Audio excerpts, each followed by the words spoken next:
काँग्रेसमध्ये मुख्यमंत्रीपदाचे दावेदार वाढत चाललेत। या दावेदारांच्या यादीमध्ये आता बाळासाहेब थोरात यांचं नावही सामील झालंय।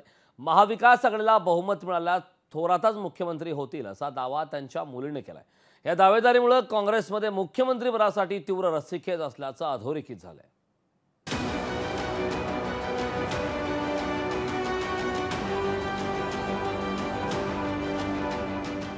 लोकसभा निवडणुकीत मिळालेल्या यशामुळे महाविकास आघाडीतल्या नेत्यांना मुख्यमंत्री पदाची स्वप्न पडू लागली आहे।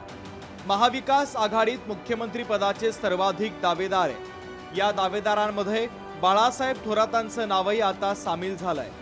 महाविकास आघाडीला विधानसभा निवडणुकीत बहुमत मिळाल्यास बाळासाहेब थोरात मुख्यमंत्री होतील असा दावा त्यांच्या कन्या डॉक्टर जयश्री थोरात यांनी केला।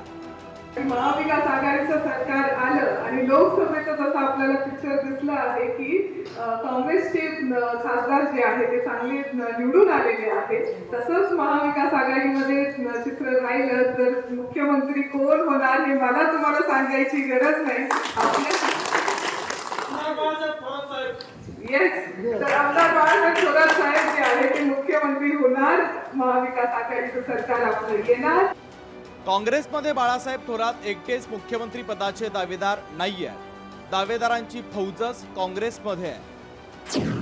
यात काँग्रेस नेते बाळासाहेब थोरात यांच्यासह काँग्रेसचे प्रदेश अध्यक्ष नाना पटोले, विरोधी पक्षनेते विजय वडेट्टीवार, माजी मुख्यमंत्री पृथ्वीराज चव्हाण, काँग्रेस नेत्या यशोमती ठाकूर, काँग्रेस आमदार विश्वजित कदम हे सुद्धा मुख्यमंत्री पदाच्या शर्यतीत आहे।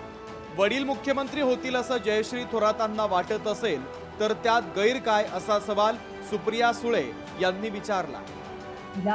जर तिला वाटत असेल तर त्याच्यात गैर काय, पण महाविकास आघाडी सरकार बदलणार आहे का महाराष्ट्रातलं? तर हो, महाराष्ट्रातलं सरकार बदलणार। एका मुख्यमंत्री पदासाठी अनेक दावेदार निर्माण झालेत। महाविकास आघाडीतल्या आपापसातल्या या स्पर्धेमुळे विधानसभा निवडणुकीत पाडापाडीचा खेळ होऊ नये म्हणजे मिळवलं। आदेश वाकळे, लोकशाही मराठी, संगमनेर।